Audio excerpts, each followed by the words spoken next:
Selamat datang di Semen Sabang Meliput. Program ini dijalankan oleh Klub Kreativitas Perpustakaan SMA Negeri 1 Gebang. Bersama saya, Nadinda Maidia sebagai penyiar liputan kali ini.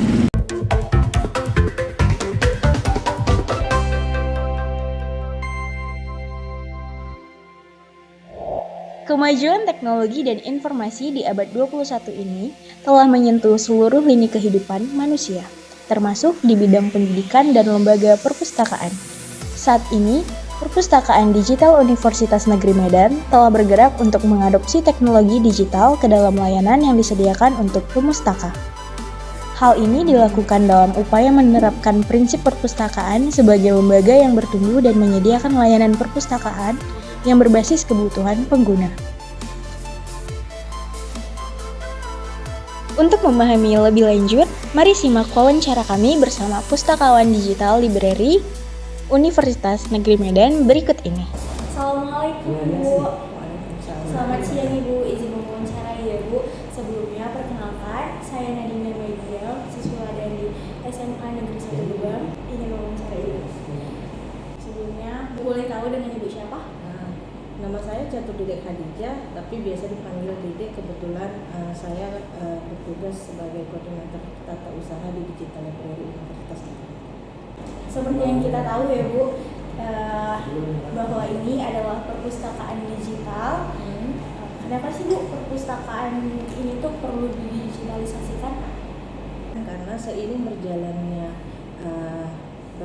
kemajuan ya, semakin pesatnya perkembangan teknologi dan informasi di dunia ini, perpustakaan juga tidak boleh tertinggal dari yang lainnya. Karena namanya perpustakaan, kalau pada umumnya untuk perguruan tinggi, perpustakaan merupakan jantungnya perguruan tinggi. Yang namanya jantung kan dia harus sehat gitu ya, jadi kita harus tetap mengikuti perkembangan teknologi informasi, karena sekarang pengguna perpustakaan lebih nyaman dengan hal yang digital daripada yang tercetak. Lalu apa sih Bu bedanya perpustakaan digital dengan perpustakaan konvensional pada umumnya? Perpustakaan digital, kalau untuk digital library sendiri, kenapa kita dibilang sebenarnya kita belum 100% digital, tapi dalam aktivitas layanan perpustakaan kita semuanya berbasis web, berbasis aplikasi. Karena kalau dia tercetak itu bisa bertahan sesuai dengan peraturan perpustakaan kan paling lama itu 5 tahun. Setelah itu kan harus kita buang. Tapi kalau sudah digitalisasi, hardnya kita buang, kita hapuskan, tetapi kan softnya masih ada. Jadi informasi itu tetap terlindungi, tetap ada, karena tidak semua orang tidak hanya membutuhkan informasi yang up to date, tetapi ada juga sebagian komunitas yang memang membutuhkan informasi-informasi yang terdahulu, makanya itu didigitalkan. Kalau konvensional kita masih segala sesuatunya kan manual nih, dan segala aktivitas layanannya masih manual, tulis di buku besar gitu ya. Terus nanti buku dipinjam, tinggal nulis juga. Kalau di sini semua berbasis aplikasi, bahkan Sivitas Pustaka sekarang udah bisa memperpanjang bukunya, nggak perlu lagi datang ke perpus. Udah by handphone, by mobile, bisa dari Android, bisa dari iPhone. Mereka juga mau cari buku, mau riset buku, mau booking buku dari handphone aja. Lalu apa sih Bu keuntungan perpustakaan digital ini? Kalau kita cerita untung berarti kita cerita rugi ya. Nah, kalau kita cerita keuntungan, ya, itu kan berteman baik. Dia harus sepadan gitu ya, harus berdampingan. Kalau kita cerita keuntungan, sebenarnya begini, banyak hal-hal informasi digital yang bisa bersifat open access, ya kan? Jadi kita hemat. Untungnya kita lihat buku itu kan masih bisa bertahan. Kalau kita rawat 10 tahun ke depan masih aman status buku, apalagi kalau memang tingkat keterpakaiannya tinggi. Jadi dia lebih ke situ kalau digital, dan lebih cepat informasi itu sampai ke pengguna perpustakaan kalau digital. Kalau konvensional mereka kan harus kemari lagi cari gitu ya. Tapi kalau digital mereka tinggal klik, oh iya kita butuh, udah dapat, mereka tinggal download aja.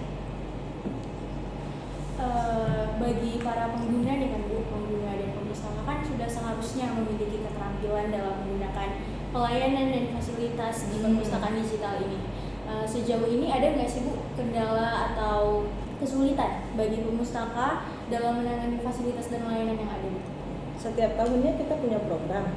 Program itu ditujukan khusus untuk mahasiswa baru. Dia berupa sosialisasi, bimbingan teknis untuk pengenalan layanan perpustakaan beserta cara memanfaatkannya. Kenapa? Kalau di Digilib sendiri kita kan punya beberapa semuanya itu kan sistem layanannya itu kan self-service, melayani diri sendiri. Jadi mahasiswa yang baru itu, pengguna perpustakaan baru, dia nggak paham gimana caranya mau pinjam buku menggunakan Viseris misalnya, mengembalikan buku menggunakan mesin pengembalian mandiri kita yang secara mandiri mereka nggak bisa. Oh iya, gimana memanfaatkan fasilitas by phone, mereka juga nggak punya user, nggak punya password. Nanti di situ kita jelaskan. Kita tidak hanya melayani koleksi berupa tercetak, tapi kita juga punya koleksi yang memang bersifat digital. Kita sosialisasikan juga walaupun secara gamblang. Kalau untuk dia lebih detailnya, kita buat itu di bagian pemasyarakatan informasi.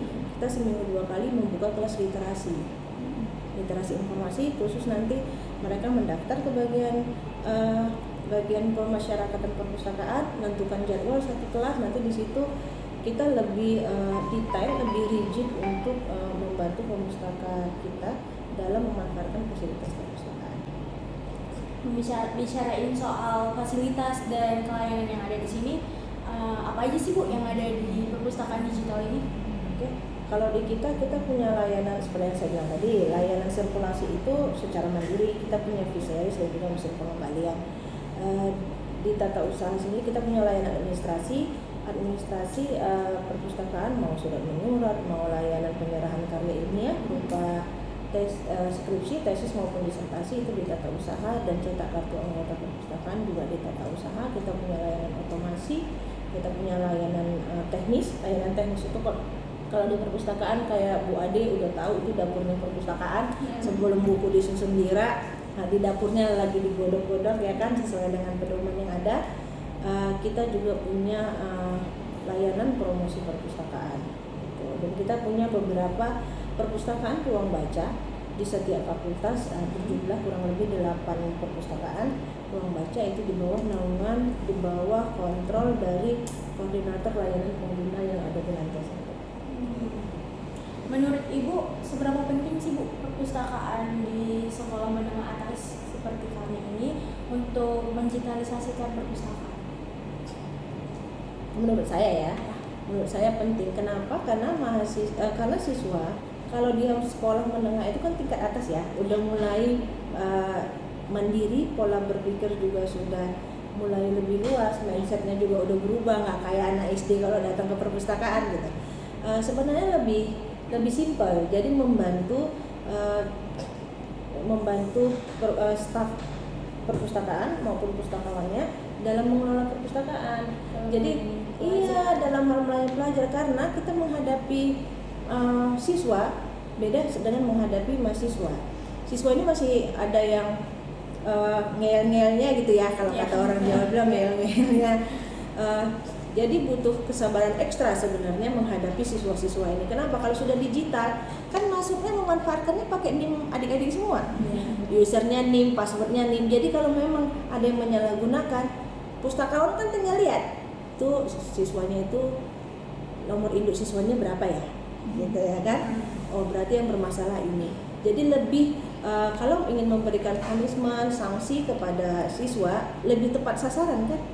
Kalau dia tercetak saat buku itu seandainya robek, yang menjadi sasaran kita adalah yang terakhir menggunakan buku tersebut. Tapi kalau sudah digital, kan dia lebih terkontrol ya. Siapa yang pakai, jam berapa dipakainya, jam berapa disalahgunakan, sudah muncul rekodnya. Gitu. Jadi sebenarnya kenapa digitalisasi untuk di sekolah menengah atas perlu? Sebenarnya itu menurut saya sebagai bahan pelajaran untuk kita lebih bertanggung jawab sebenarnya. Jadi pelajaran dari situ, jadi nanti saat masuk perguruan tinggi, siswa-siswa udah merasa sudah terbiasa dengan hal-hal yang bersifat digital. Demikian liputan kita kali ini. Terima kasih dan sampai jumpa.